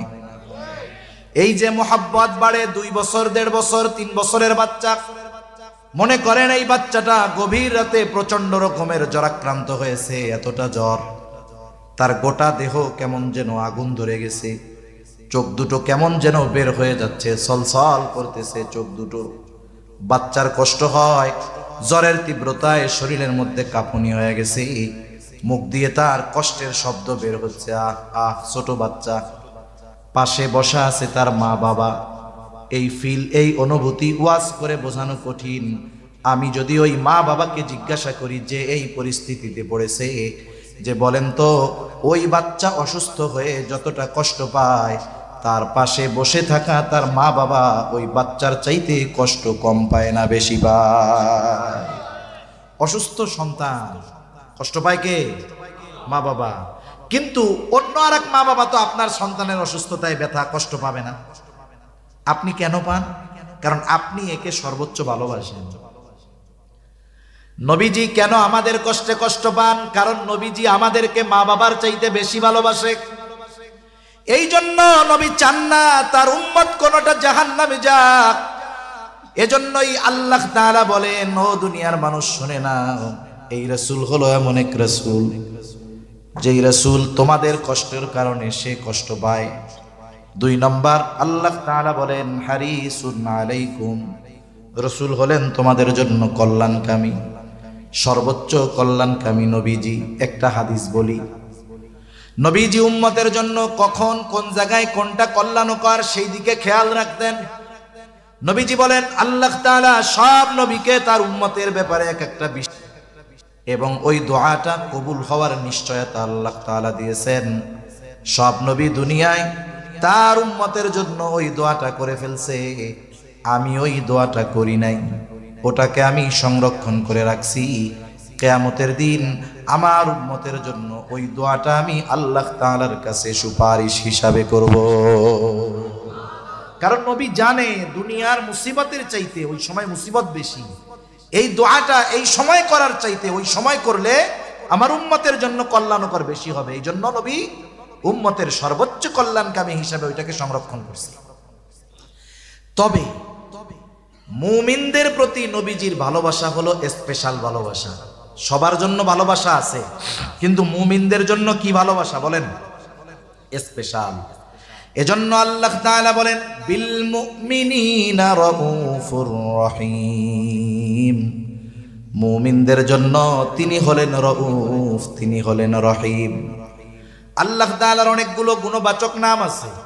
গুণবাচক নামগুলোর মধ্যে অন্যতম 2টি নাম হলো রাউফুর রহিম। এখন বলেন রাউফুর রহিম কে? আরো জোরে বলেন কে? রউফুর রহিম আল্লাহ। দুনিয়ার কোন মাখলুক রউফ হতে পারে না, দুনিয়ার কোন মানুষ রহিম হতে পারে না। অতি সদয় পরম দয়ালু একমাত্র আল্লাহ। কিন্তু নবীজির উম্মতের প্রতি কেমন দয়া, কেমন মায়া, কেমন সদয়, কেমন ভালোবাসা, এটা আমাদেরকে বোঝানোর জন্য আল্লাহ তাআলা নিজের সাথের যে শব্দ রউফুর রহিম, ওই দুটি শব্দ নবীর শানে ব্যবহার করে বলতেছে এই নবী হলো তার মুমিন উম্মতদের জন্য রউফুর রহিম, অতি সদয় এবং পরম দয়ালু। নবীজি তার উম্মতের জন্য রউফুর রহিম বলতেছে কে? আরে যার নাম সে যদি আরেকজনের শানে ব্যবহার করে এক্ষেত্রে তো আর শিরক হবে না, আমরা বলতে পারবো না। কিন্তু আল্লাহ বলতেছে এই নবী তার মুমিন উম্মতের জন্য রউফুর রহিম তথা অতি সদয় পরম দয়ালু। কে? নবীজি। বলেন কে? তাহলে নবী আমাদের কত ভালোবাসে, এর চাইতে আর বোঝানোর কিছু আমার কাছে নাই। নবীজি যে আমাদের, নবীজি আমরা কত ভালোবাসি সেটা পরে রাখেন, নবীজি আমাদের কত ভালোবাসে এর চাইতে আমি আর কেমনে বুঝাবো, আমার আর যোগ্যতা নাই। আপনারা বুঝতে পারছেন? তাইলে এই পুত পবিত্র ভালোবাসা শব্দটাকে আমরা অপবিত্র বানায় ফেলতেছি, ঠিক না? যেহেতু আল্লাহ ভালোবাসে, আল্লাহকে ভালোবাসতে হবে। নবীজি আমাদের এইরকম ভালোবাসা বাসে। এখন আমরা যদি নবীজিকে ভালো না বাসি তাইলে আমাদের মতো নালায়েক আর কেউ আসেনি। এখন নবীরে ভালোবাসতে হবে, কেমনে বাসবো? নবীজিও জানে উম্মত তার প্রতি আমার ভালোবাসার খবর যাই না, আমাকেও ভালোবাসতে চাইবে। কেমনে আমার উম্মত ভালোবাসবে? হাদিস বলছিলাম, নবীজি বলেন উম্মত টেনশন কইরো না, আরে আবু বকর তো নবীকে সামনে পেয়েছে, এই জন্য নবীর কথায়, নবীর মহব্বতে বাড়ির সব সম্পদ না নবীর সামনে রাখছে। হযরতে তালহা নবীজিকে সামনে পেয়েছে, উহুদের ময়দানে শত্রুর অস্ত্রের আঘাতের সামনে নিজের বুকটাকে নবীর জন্য ঢাল বানায়া দিছে। আমরা তো নবীকে সামনে পাই নাই, কেমনে ভালোবাসবো? নবীজিও জানায়া দেন কেমনে ভালোবাসবা, শুনো। মান আহাব্বা সুন্নতি ফাকাদ আহাব্বানি ওয়া মান আহাব্বানি কানা মাই ফিল জান্নাহ। নবীজি বলেন যে আমার সুন্নাতকে অনুসরণ করলো, মোহাব্বত করলো, সে আমি নবীকে ভালোবাসলো। আর নবীকে যে ভালোবাসবে, নবী জানায় দেন নবীর সাথে সে জান্নাতে থাকবে। তাহলে নবীর সুন্নাতকে মোহাব্বত করলে নবীকে ভালোবাসা হয়, ঠিক কিনা বলেন? নবীকে ভালোবাসলে নবীর সাথে জান্নাতে থাকা যায়। নবীর সাথে জান্নাতে থাকতে পারা এটা বড় সৌভাগ্যের ব্যাপার। আমরা আমাদের প্রিয়জনদের সাথে একটু সময় কাটানোর কত চেষ্টা করি, কিন্তু নবীর সাথে থাকতে পারা এটা কত সৌভাগ্যের ব্যাপার। নবীজির মুখে যখন হযরত আনাস রাদিয়াল্লাহু তাআলা আনহু শুনলেন, লম্বা হাদিস, নবীজির মুখে শুনলেন, নবীজি বললেন আল মারউ মা'a মান আহাব্বা, যে যাকে ভালোবাসে তার সাথে অবস্থান করবে, এটা শুনছে। হযরত আনাস রাদিয়াল্লাহু তাআলা আনহু বলেন নবীর সাথে জান্নাতে থাকতে পারবো। এই কথাটা শুনে আমরা তথা সাহাবায়ে কেরাম এতটা খুশি হয়েছে যে ইসলাম আসার পরে আর কোনো কথার দ্বারা আমরা এতটা খুশি হই না। তাহলে নবীর সাথে থাকতে পারা এটা কত বড় সৌভাগ্যের ব্যাপার। এখন নবীর সাথে যদি থাকতে হয় তাহলে তো আমাদেরকে আগে জান্নাতে যাওয়া লাগবে। জান্নাতে গেলেই না সুযোগ আছে, ঠিক না? এখন জান্নাতে যাইতে চাই কারা কারা? হাত উঁচা করি। নারায়ে তাকবীর, নারায়ে তাকবীর, নারায়ে তাকবীর। জান্নাতে যদি যেতে চাই, নবীজি বলেন কুল্লু উম্মতি ইয়াদখুলুনাল জান্নাতা ইল্লা মান আবা। নবী বলেন আমার সব উম্মত জান্নাতে প্রবেশ করবে, আবা উম্মত ছাড়া। জিজ্ঞাসা করা হলো ইয়া রাসূলুল্লাহ আবা উম্মত কারা? নবীজি বলেন মান আতাআনি দাখালাল জান্নাহ ওয়া মান আসানি ফাকাদ আবা। নবীজি বলেন যারা আমার আনুগত্য করলো তথা আমার সুন্নাত অনুসরণ করলো এরা জান্নাতে যাবে, আর যারা আমার অনুসরণ করলো না, আনুগত্য করলো না, সুন্নাত মানলো না, নবীজি বলেন এরা আবা উম্মত, এরা জাহান্নামে যাবে। এই দুই হাদিসের সংমিশ্রণ করলে, এই দুই হাদিসের সার নির্যাস হলো নবীকে যারা, নবীর সুন্নতকে যারা মুহাব্বতের সাথে অনুসরণ করবে ওই মানুষগুলো জান্নাতে যাবে এবং নবীর সাথে তারা থাকবে। এই নিয়ামত, এই বরকত আমরা সকলে অর্জন করতে চাই কি চাই না? তাহলে আফসোসের বিষয় হলো, এটাও চাই নবীর জন্য জীবনও দিতে পারি, কিন্তু যদি নবীর জন্য সুন্নাতের কথা বলে, সুন্নাত মানতে আমরা রাজি নেই। আপনি যদি নবীর জন্য জীবন দিতে পারেন, তাহলে নবীর জন্য দাড়ি রাখতে সমস্যা কোথায়? আপনি যদি নবীর জন্য জীবন দিতে পারেন, তাহলে নবীর জন্য লম্বা জামা গায়ে দিতে অসুবিধা কোথায়? তার মানে বোঝা গেল, আমরা নবীকে যে ভালোবাসার কথা বলি, এটা আসলে ফেক ভালোবাসা। ফেক ভালোবাসা তো চিনেন, ফেক আইডি চিনেন না? দামি ভালোবাসা, ফেক ভালোবাসা। এই ভালোবাসার দাম আছে, জোরে বলেন না আছে? এখন অনেকে কইব, হুজুর আপনাদের কাছে কি আর সুন্নাত টুন্নাত নেই, খালি দাড়ির কথা কয়? দাড়ি হলো এমন এক সুন্নত, যেই সুন্নাত অন্যান্য অনেক সুন্নাত পালনে সহায়ক হয়। দাড়ি হলো এমন সুন্নত যেটা মানুষকে গুনার থেকে বাঁচায়, ঠিক কিনা কম? আচ্ছা, মনে করেন একজন লোক এলাকায় আসছে, দাড়ি দুড়ি কিচ্ছু, আমি কোনো দাড়ি যার নাই তারে ছোট করতেছি না, আমরা দোয়া করি আল্লাহ তাআলা প্রত্যেকটা মুমিনের মুখকে নবীর সুন্নাত দাড়ির দ্বারা ভরপুর করে দেন, সকলে বলি আমিন। অনেক সময় হতে পারে, এমনটাও হতে পারে, একজন দাড়িওয়ালা মানুষের আল্লাহর প্রতি যেই ভয়, তার চাইতে দাড়িবিহীন লোকটার অন্তরে আরো বেশি ভয় থাকতে পারে কি পারে না? তাহলে আমরা আফসোস করি কেন?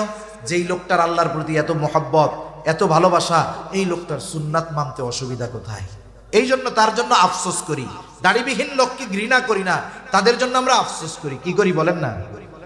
আফসোস কেন? কার জন্য করেন? যার প্রতি মহব্বত আছে তার জন্য, ঠিক কিনা? সেজন্য কোনো দাড়ি যার নাই, তাকে কোনো সময় আমরা টিটকারি করে খোঁচা দিয়ে কথা বলবো না। যা বলার আমি বলি, আপনারা কিছু বলবেন না, দোয়া করবেন, বুঝাবেন। এখন দাড়ির কথা কেন বলি? এক নাম্বার, দাড়ি অনেক সুন্নাত পালনে সহায়ক হয়। একজনের মনে করেন দাড়ি নাই, সে দাড়ি রাখে নাই, এখন পরের দিন সকালবেলায় সে বাজারে লম্বা জুব্বা পাগড়ি লাগায়া তসবি লাগায়া সুন্দর মতো পীর সাহেবের মতো গেছে। যারা ওনারে চিনি অধিকাংশ কেউ দেখ দেখ কি বড় বাটপার, দেখছস সিটিং বাস, কি দাড়ি দুড়ি নাই, পীর সাহেব সাজছে। খোসা কথা বলবে কি বলবে না? এখন দেখেন, কিন্তু দাড়িওয়ালা যদি ওই পোশাকটা পরে যায়, মানুষের তিরস্কারও করবে না, খোসাও মারবে না, কারণ পোশাকের সাথে সুরাতের সাথে একটা অ্যাডজাস্টমেন্ট আছে, ঠিক কিনা বলেন? এই যে দেখেন, আপনি লম্বা জামা গায়ে দিতে এখন আপনার ঝামেলা মনে হয়, কিন্তু দাড়ি যখন রাখবেন না, এটা গায়ে দিতে আর ঝামেলা মনে হবে না। এরকম অনেক সুন্নাত আছে, এক দাড়ির জন্য সহজ হয়ে যায়। আবার দেখেন, দাড়ির জন্য গোনা থেকে বাঁচা যায়। মনে করেন রাস্তা দিয়ে একটা মেয়ে হেঁটে যাচ্ছে, এই জায়গায় দুইজন, একজন বেনামাজি দাড়িহীন, আর একজন নামাজি দাড়িওয়ালা, নামাজি দাড়িবিহীন আর বেনামাজি দাড়িওয়ালা, দুইজনই তাকায় রয়েছে এদিকে। এখন মানুষজন যদি দেখে যে এই দুই লোক তাকায় আছে, ওই দাড়িবিহীন নামাজিরে কিছু বলবে না, দাড়িওয়ালারে বলবো, ওরে বাবা দাড়িও রাখো আবার এরকম। তাহলে তার মানে দেখেন, দাড়িওয়ালারা ইচ্ছায় না হলেও অনিচ্ছায়ও অনেক সময় গুনার থেকে বাঁচার চেষ্টা করে। এটা দাড়ির একটা আজমত। কেন দাড়ি রাখেন না? অনেকে বলে দাড়ি রাখলে চাচা বলবে, আরে বলুক না চাচা, অসুবিধা কি? দুনিয়ায় যদি দাড়ি রাখার কারণে কেউ আপনারে তিরস্কার করে, এই তিরস্কৃত হইলেন দুনিয়ার কারো জন্য নয়, তো নবীর সুন্নাতের জন্য হয়েছে, ঠিক কিনা বলেন? আরে আপনি যদি কোনো বড় নেতার জন্য মানুষের কথা শুনেন, মায়ের খান, নেতার কানে যদি খবর যায় যে ভাই এই যে অমুকে আপনার পক্ষে স্লোগান দেওয়ার কারণে এই মায়ের দিছে, এই দিছে, ওই নেতা আপনার টাইনে নিয়ে সবার সাথে সামনে হাত উঁচা করবে, দেখে ওই যে আমার একজন নিবেদিত কর্মী, আমার একজন একনিষ্ঠ ভক্ত, দুনিয়ার একজন নেতা যদি তার পক্ষে বলার কারণে তিরস্কৃত হয়, সে যদি মোহাব্বত করে কাছে নেয়, তাইলে মুহাম্মাদুর রাসূলুল্লাহর সুন্নাত অনুসরণ করতে গিয়ে যদি দুনিয়ার মানুষের কথা শুনতে হয়, মুহাম্মাদুর রাসূলুল্লাহ এই মুহাব্বতের প্রতিদান আল্লাহ তাআলার কাছ থেকে নিয়ে দিবেন কি দিবেন না? নবীজির জন্য কথা শুনলে ওই তিরস্কার হবে পুরস্কার। অনেকে বলে হুজুর দাড়ি রাখবো কয়দিন পরে, কোন সময়? বিয়ে শাদী করে নয়। তুমি বিয়ে শাদী, দাড়িতে কি বিয়ে শাদী ঢেকে থাকে নাকি? এই হুজুরকে জিজ্ঞাসা করেন তো, একজনে কি দাড়ির জন্য, বিয়ের জন্য দাড়ি দুড়ি ফালানো লাগছে নাকি? একজনের তো লাগে নাই। তাহলে কেন দাড়িতে বিয়ে তো ঢেকে না? বলে হুজুর দাড়িওয়ালা ছেলে মেয়েরা পছন্দ করে না। বলে মেয়ে দাড়িওয়ালা ছেলে পছন্দ করে না। আমি বলি যেই মেয়ে দাড়িওয়ালা বা দাড়ি পছন্দ করে না, সে কখনোই ভালো মেয়ে হতে পারে না, ঠিক কিনা বলেন? যে নবীকে, নবীর সুন্নাতকে অপছন্দ করে, সে ভালো হয় কেমনে? আপনি হয়তো ওর বংশ, ওই আখেরাতে কি হবে জানি না, কিন্তু ওই মেয়ের বদৌলতে দুনিয়ায় আশা করি ছোট জাহান্নাম দেখতে পারবেন, ঠিক কিনা বলেন? পারিবারিক অশান্তির আরেক নাম হলো ছোট জাহান্নাম, মনে রাখবেন। পারিবারিক অশান্তির আরেক নাম কি? ছোট জাহান্নাম। আরেকজনরে আনছেন, টাকা পয়সা নাই, গরিবের মেয়ে, চেহারা অনেক সুন্দর না, কিন্তু দিনদার। হয়তো এই মেয়েটা বংশীয় না, সুন্দর না, টাকা পয়সা অনেক নাই। বিবাহের আগের ভালোবাসা মানে বিফোর ম্যারেজ আর আফটার ম্যারেজ ভালোবাসার মধ্যে তফাৎ আছে। আপনি দুনিয়াতে যত মেয়ের বিবাহ বিচ্ছেদ দেখবেন, দুই পোলা থেকে দুই বাচ্চা বিবাহ বিচ্ছেদ হয়ে গেছে, অধিকাংশ মেয়ের চেহারা দেখবেন সুন্দর। কালো মেয়েদের বিবাহ বিচ্ছেদ শতকরা একটা হয় কিনা সন্দেহ আছে। কালো মেয়েদের বিবাহ বিচ্ছেদ ক্যারেক্টার জনিত, চরিত্র জনিত কারণে খুব কম হয়। কিন্তু এই যে বিবাহ বিচ্ছেদ গুলো হয়, দুই বাচ্চারা একার একজনের সাথে চলে গেছে, বিবাহ বিচ্ছেদ করছে, খোঁজ নিয়ে দেখেন অধিকাংশের চেহারা সুন্দর। আমি বললাম ভুল না মিথ্যা? যদি এইটাই হইতো তাইলে সুন্দরী যারা, এই চিত্রনায়িকারা নাকি সুন্দরী, ওদের এক একজনের বিবাহ হয় কারো হাফ ডজন, কারো 1 ডজন, কারো এক হালি বিয়ে হয়। কোটি টাকার কাবিন হয়, ওই বেলুনের মতো বিশাল আয়োজন করে বিবাহ হয়। ফুটুস করে একদিন দেখি যে এদের মধ্যে বলে বিবাহ শাদী আর নাই। তাহলে আফটার ম্যারেজ আর বিফোর ম্যারেজ ভালোবাসার মধ্যে তফাৎ আছে। বিফোর ম্যারেজ মানে বিবাহের পূর্বের ভালোবাসাতে প্রায়োরিটি পায় চেহারা, টাকা পয়সা, বংশ। কিন্তু আফটার ম্যারেজ স্বামী স্ত্রীর এই ভালোবাসার মধ্যে প্রাধান্য পায় আখলাক, চরিত্র, দিনদারিতা। ঠিক কিনা বলেন? তাহলে যেটা আমার জীবনের প্রয়োজন সেটা আগের থেকে ধরে নিলে সমস্যা কোথায়?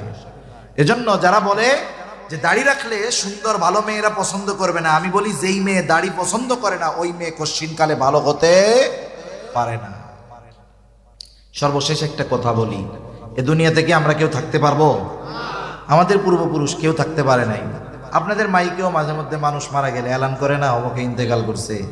এখন তো আমরা ওই এলান শুনতেছি, একদিন আমার আপনার এলান এরকম করবে নাকি? 2-4 জন আছেন না হুজুর আমি অমৃত সুধা পান করেছি, আমার কোনো অসুবিধা নেই, আমি আবে হায়াত খাইছি, এরকম কেউ আছে দুনিয়ায়?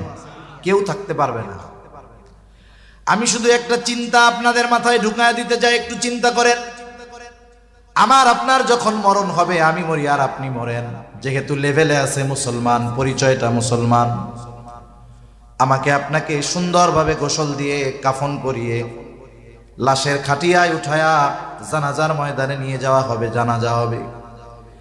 এবার লাশটাকে নিয়ে যাওয়া হবে কবরের পাশে।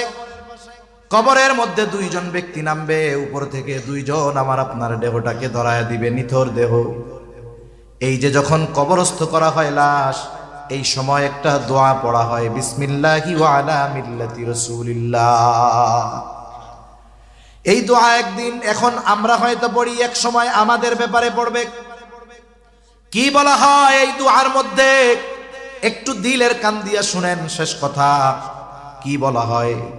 মূলত বলা হয় এই কথা, আল্লাহ আপনার নামে এমন একজন মানুষকে এখন কবরস্থ করতেছি আল্লাহ, যার গোটা হায়াত সুন্নাতের উপরে অতিবাহিত হয়েছে। যখন সে মারা গেছে সুন্নাতের উপরে ছিল, যখন তাকে কবরস্থ করতেছি এখনো সুন্নাতের উপরেই আছে। এমন এক ব্যক্তিকে আপনার নামে এখন কবরে রাইখা দিতেছি, এই কথাটাই মূলত বলা হয়। কষ্ট নিয়েন না, আমি শুধু এতটুকু কথা বলি, আমরা কে কোন সময় মারা যাব বলা যায় না। এখান থেকে আমি বাসায় নাও ফিরে যেতে পারি, এর কোনো নিশ্চয়তা নাই। একটু চিন্তা করে দেখেন, এই দোয়াটা পড়ে অথবা এই কথাটা বলে যেই লোকটাকে কবরস্থ করা হলো, দেখা যাবে গোটা জিন্দেগি সে কখনো সুন্নাতের পাশ দিয়াও হাঁটে না। না তার চেহারায় সুন্নাত আছে, না তার কর্মে সুন্নাত, না তার লেবাসে সুন্নাত ছিল। একটু বুঝে থাকলে জবাব দিবেন, যেহেতু মুসলমানের সন্তান তার ব্যাপারেও এই দোয়াটা পড়া হবে কি হবে না? কিন্তু বলেন তো তার বাস্তবতার সাথে আর এই দোয়ার কথার সাথে মিল আছে কি? এখন তার ব্যাপারে এই দোয়াটা সত্য হবে নাকি মিথ্যা হবে? শুধুমাত্র এতটুকু অনুরোধ করি, কোন সময় মরণ হয় বলা যায় না। আমি যদি এখনই মারা যাই অথবা আগামী দিন মারা যাই, 2 দিন পরেও যদি মারা যাই, যখন আমাকে কবরস্থ করা হবে ওটা হবে আমার অনন্তকালের সফরের প্রথম মঞ্জিল। আমাকে আপনাকে যেন মিথ্যা কথা বলে কবরে না রাখা লাগে, অথবা যেই কথাটা বলবে ওটা আমার আপনার জন্য যেন সত্য হয়, আমার আপনার সাথে যেন কথাটার মিল থাকে, আমার আপনার ব্যাপারে যেন কথাটা সত্য হয়। এই আলোকে যদি জীবন না সাজাতে পারি, মনে রাখবেন ওই জীবন বড় ক্ষমতার অধিকারী হতে পারে, ওই জীবন কোটি কোটি ডলারের মালিক হতে পারে, কিন্তু আল্লাহর কসম ওই কথাটার সাথে যদি আমার আপনার জীবনের বাস্তবতার মিল না থাকে, আমি আপনি সফল হতে পারি নাই, তাহলে আমার আপনার নামটা ব্যর্থদের তালিকায় চলে যাবে। এজন্য জীবনটাকে আমরা ওইভাবে সাজাবো, সাজানো যাবে তো ইনশাআল্লাহ। আমরা আল্লাহ এবং রাসূলকে সর্বোচ্চ ভালোবাসি এবং তাদের ভালোবাসার প্রমাণ দেওয়ার জন্য যা করার দরকার সেটা যদি করতে পারি, তাহলে ঈমান কামেল হবে। এই মুহাব্বত, এই ভালোবাসা আমাকে জান্নাত পর্যন্ত পৌঁছায়া দিবে ইনশাআল্লাহ। আল্লাহ সুবহানাহু ওয়া তাআলা আমাদের সবাইকে আল্লাহ এবং রাসূলের প্রতি প্রকৃত মুহাব্বত ধারণের প্রদর্শনের তৌফিক আল্লাহ তাআলা দান করেন। সকলে বলি আমিন। ওয়া আখিরু দাওয়ানা আনিল হামদুলিল্লাহি রাব্বিল আলামিন। আসসালামু আলাইকুম ওয়া রাহমাতুল্লাহি ওয়া বারাকাতুহু।